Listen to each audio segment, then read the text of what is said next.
Hello students, this is ninth chapter of 10th class supplementary book Bholi. Let's start with the summary. So Sulekha known as भोली, यहाँ पर सुलेखा है एक लड़की जिसका नाम भोली है, भोली के नाम से जानेंगे हम उसको। Ramlal was a revenue officer, यहाँ पर जो रामलाल हैं एक रेवेन्यू ऑफिसर हैं, कुछ टैक्स कलेक्ट करने वाले मतलब एक ऑफिसर हैं। सो ही हैड 7 चिल्ड्रन, उनके 7 बच्चे थे।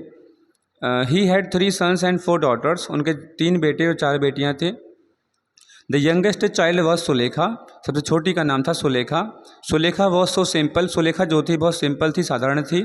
That she had been called Bholi, इसलिए सब उसको भोली भी कहते थे सिंस हर चाइल्डहुड, बचपन से ही। द फेट ट्रेजिडी विद भोली, भोली के साथ में कुछ हादसा हो गया था, कुछ भाग्यवश। Fate tragedy had happened with Bholi, यहाँ पर कुछ हादसा हुआ भोली के साथ में। That when she was only 10 months old, जब वो केवल 10 महीने की थी। She had fallen from the cot, वो खाट से गिर गई थी। And damage some part of her brain, उसके दिमाग का कुछ भाग था डैमेज हो गया था। So she could not speak till 5 years of her age, इसलिए वो 5 साल की उम्र तक नहीं बोल पाई। After this when she was 2 years old, जब उसके बाद में वो 2 साल की थी। She had been attacked by small pox, तो उसको स्मॉल पॉक्स एक बीमारी होती है, चिकन पॉक्स जैसे कि माता की बीमारी होती है वैसी। Due to that she had deep pock marks all over her body, उसकी वजह से चेचक के दाग उसकी पूरी बॉडी पर आ गए थे। एट द एज ऑफ 5, जब 5 साल की हुई थी, शी स्टार्टेड स्टैमरिंग, वह हकलाने लगी, यानी कि जब भी बोलती हकला के बोलती। So other children made fun of her, दूसरे बच्चे उसके मतलब मजाक उड़ाते। That's why she talked very less, इसलिए वह बहुत ही कम बातें किया करती थी। Bholi as a worry for her parents, जो भोली थी अपने माता पिता के लिए एक चिंता का विषय बनी हुई थी। Bholi was the youngest child of Ramlal among 7 children, Ramlal के 7 बच्चों में से सबसे छोटी थी Bholi. All other were very healthy and strong, सारे ही बच्चे बहुत स्ट्रॉन्ग थे, हेल्दी थे। Ramlal and his wife had no worry about them, Ramlal और उसकी पत्नी को उनके बारे में कोई चिंता नहीं थी। Radha, Mangala and Champa easily got married, उन तीनों की बहनों की शादी आराम से हो गई। But Ramlal and his wife worried very much for भोली, उनकी चिंता केवल भोली के लिए ही थी। Because she was neither intelligent nor beautiful, ना तो सुंदर थी ना ही बुद्धिमान थी। सो भोली वॉज अ वरी, वो एक चिंता के विषय बनी हुई थी अपने फॉर हर पेरेंट्स, अपने माता पिता के लिए। Primary school at the village, गाँव में एक प्राइमरी स्कूल खुलता है। So when Bholi was 7 years old, जब भोली 7 साल की थी। In her village a primary school was inaugurated by the tehsildar, एक तहसीलदार थे, उन्होंने उद्घाटन किया एक प्राइमरी स्कूल का। एट द ओपनिंग सेरेमनी, जब उद्घाटन सेरेमनी हो रही थी, the tehsildar asked Ramlal that he should have sent his daughter to school, यहाँ पर शी नहीं है, ही है ये। सो कि रामलाल से कहा गया कि भाई तुम अपने बच्चों को भेजो, अपनी बेटी को भेजो स्कूल में, तो और एक एग्जाम्पल रखो गांव वालों के सामने। And show an example to the villagers as he was a revenue official, क्योंकि तुम यहाँ पर एक राजस्व इकट्ठा करने वाले ऑफिसर हो एंड अ गवर्नमेंट रिप्रेजेंटेटिव, तुम यहाँ पर सरकार के प्रतिनिधि भी हो। Ramlal could not dare to ignore the tehsildar, Ramlal की इतनी हिम्मत नहीं थी कि वो तहसीलदार की कहा टाल देता। एंड डिसाइडेड टू सेंड भोली टू स्कूल, अब उन्होंने निश्चय किया दोनों पति पत्नी ने कि भाई हम भोली को स्कूल भेज देंगे। ऑल दो हिज वाइफ अपोज्ड हिम, हालांकि उसकी वाइफ ने उसको मतलब विरोध किया, परंतु फिर भी उनको भोली को भेजना पड़ा। Bholi's encouragement bye her teacher, भोली जो है स्कूल जाती है तो उसकी जो टीचर हैं अध्यापक उनको बहुत ज़्यादा एंकरेज करती हैं, प्रोत्साहित करती हैं। भोली वॉज ड्रेस्ड अप प्रॉपरली, पहली बार उसको भोली को बहुत अच्छे से ड्रेस किया पहनाया गया था। एंड सेंट टू स्कूल, और स्कूल भेजा गया। It was her first time of dressing her properly, उसको सबसे पहली बार जीवन के अंदर में बहुत अच्छे से ड्रेस पहनाई गई थी। At the school she was asked her name by her teacher, तो भोली का नाम पूछा गया टीचर के द्वारा। She try to speak but only stammered, वह कोशिश करती है बोलने की परंतु केवल हकला पाई। At this all other children begin to laugh at her, बाकी सारे बच्चे हंसने लगे उस पर। शी स्टार्टेड वीपिंग, और वो रोने लगी Bholi. But her teacher came to her, परंतु उसकी अध्यापिका उसके पास आती हैं। And encouraged her saying that if she would come to school daily, अगर वो रोज स्कूल आती है, she could speak properly and when she would be the most educated educated in the village, तुम बोल पाओगी और तुम अगर स्कूल रोज आओगी और आप सबसे ज़्यादा इंटेलिजेंट बन जाओगी पूरे गांव के अंदर में, ऐसा मतलब उसको समझाया टीचर ने। No one could dare laugh at her, फिर तुम्हारे ऊपर कोई नहीं हंसेगा। These words changed Bholi's mentality, इन शब्दों से भोली के जो मन के विचार थे वो बदल गए। Now she had got a new hope of life, अब उसको जीवन में एक नई आशा मिल चुकी थी। The village turned into town and Bholi's marriage arranged with Bishambar, जो उनका गांव था वो कस्बे में बदल गया था और उनकी शादी भोली की बिशंबर के साथ में तय हो गई थी। As time pass to by, समय गुजर गया। भोली ग्रीव अप, भोली बड़ी हो गई। With study and getting knowledge, उसने बहुत सारे ज्ञान इकट्ठा कर लिया था पढ़ के भाई। Now the village also turn into a town, जो गांव था वो कस्बा बन चुका था। Ramlal was worried for Bholi's marriage, अब उसको चिंता थी भोली की मैरिज की। One night Bholi chanced to hear, एक दिन चुपके से भोली ने सुन लिया। Her parents talking about Ramlal had arranged Bholi's marriage with Bishambar, Bishambar के साथ में रामलाल ने भोली की शादी को पक्का कर दिया था।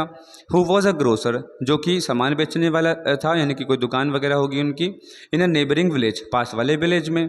सो ही वॉज 45, वह 45 साल का था, और 50 लगभग 50 का, यानी कि उसके बीच का। एंड लिम्ड ऑल्सो, और वो चलने में लगड़ाता भी था। So he had children from his first wife, उसके पहली पत्नी से बच्चे भी थे। So he didn't know about Bholi's pock marks, और वो भोली के जो चिकन पॉक्स के मार्क्स थे उनको उसको नहीं जानता था, इसलिए वो सोचते हैं कि ठीक है भोली के पॉक मार्क्स, क्योंकि ना पुराने ज़माने में मुंह ढक करके, यानी कि बहुत ज़्यादा पर्दा करके शादी कर दी जाती थी बिना बताए। तो इससे क्या होता था कि मतलब देख नहीं पाते थे, जो भी कुछ था फिर वो नसीब समझ करके और अपना जीवन व्यतीत करते थे। Bholi's wedding ceremony on the fixed day, एक जो दिन निश्चित किया गया था, Bishambar reached Bholi's house with marriage party, जो शायद मैरिज पार्टी होती है, जो बारात होती है उसके साथ में बिशंबर पहुंच गया। He had a very good brass band, बहुत अच्छा ब्रास बैंड बुलाया था उसने। Bholi sister got jealous of her, Bholi की जो सिस्टर थी वो उसे चिढ़ रही थी, कितना अमीर दूल्हा इसको मिला है भोली को। Ramlal also was very happy, Ramlal भी बहुत खुश था। As he has never thought such a grand wedding for Bholi, क्योंकि उसने विचार भी नहीं किया था कि भोली की इतनी शानदार शादी होगी। But at the garland ceremony, जब माला पहनाई जा रही थी, जयमाला हो रही थी, Bishambar chance to see Bholi's face full of pock marks, उसने जल्दी से बाई चांस देख लिया कि उसके जो चेहरे पर, भोली के चेहरे पर चिकन पॉक्स के मार्क्स हैं। ही इमीडिएटली स्टॉप्ड एवरीथिंग, उसने शादी का कार्यक्रम रोक दिया। And demanded the 5000 rupees from Ramlal as a dowry, और दहेज के रूप में रामलाल से 5000 रुपये मांगे।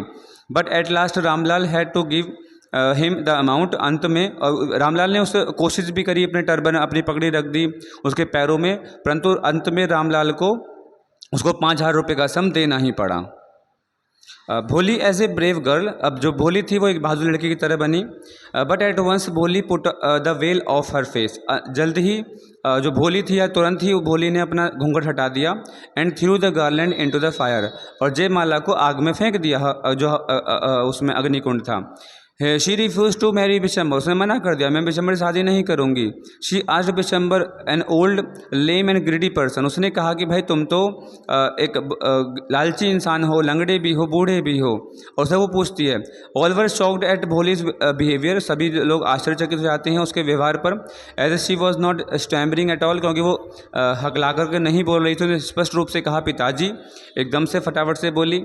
So all went away from Ramlal house, अंत में सब लोग रामलाल के घर से चले जाते हैं। Ramlal was feeling ashamed, Ramlal को बहुत लज्जित महसूस हो रहा था। एंड फुल ऑफ ग्रीफ, और रामलाल को बहुत दुख भी हो रहा था कि अब भोली शादी कौन करेगा। भोलीज लास्ट डिसीजन, भोली का अंतिम निर्णय। Ramlal told Bholi that now no one would marry her, कि बेटा अब तुमसे कोई शादी नहीं करेगा, रामलाल बोला।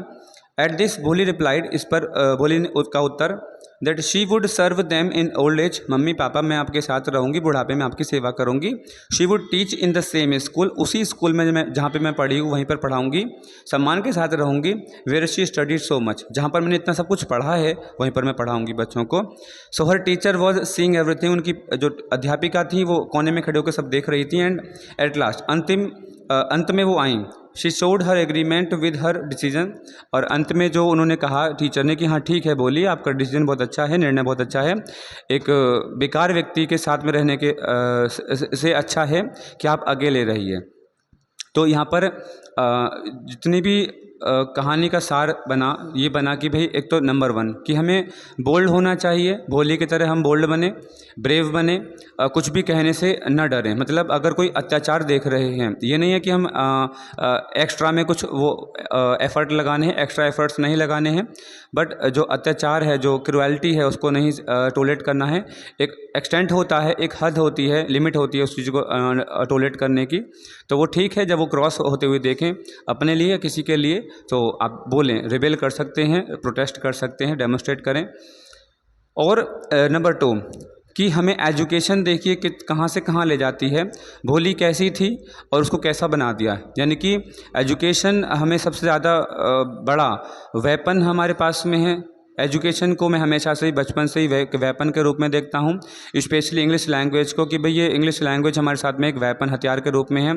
इसे हम किसी भी कंट्री में हों, किसी भी प्लेस पर हो, इंडिया में कहीं पर स्टेट, किसी भी स्टेट में हो, तो हम उसको एक नॉलेज के रूप में, एक वेपन के रूप में यूज़ करके जॉब गेट कर सकते हैं। और कोई हमें मतलब चीट नहीं कर सकता है, हम काफ़ी चीज़ों को अंडरस्टैंड कर सकते हैं चीज़ों को, क्योंकि बिकॉज इसमें लॉजिक है, क्लियर है।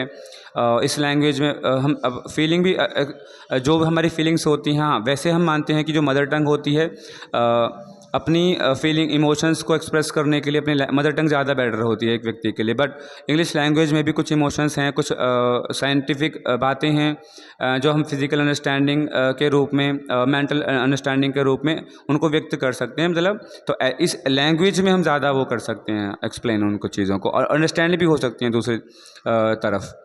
सो इसी आशा के साथ कि हम बोल्ड बनेंगे, ब्रेव बनेंगे, इस चैप्टर को हम एंड करते हैं।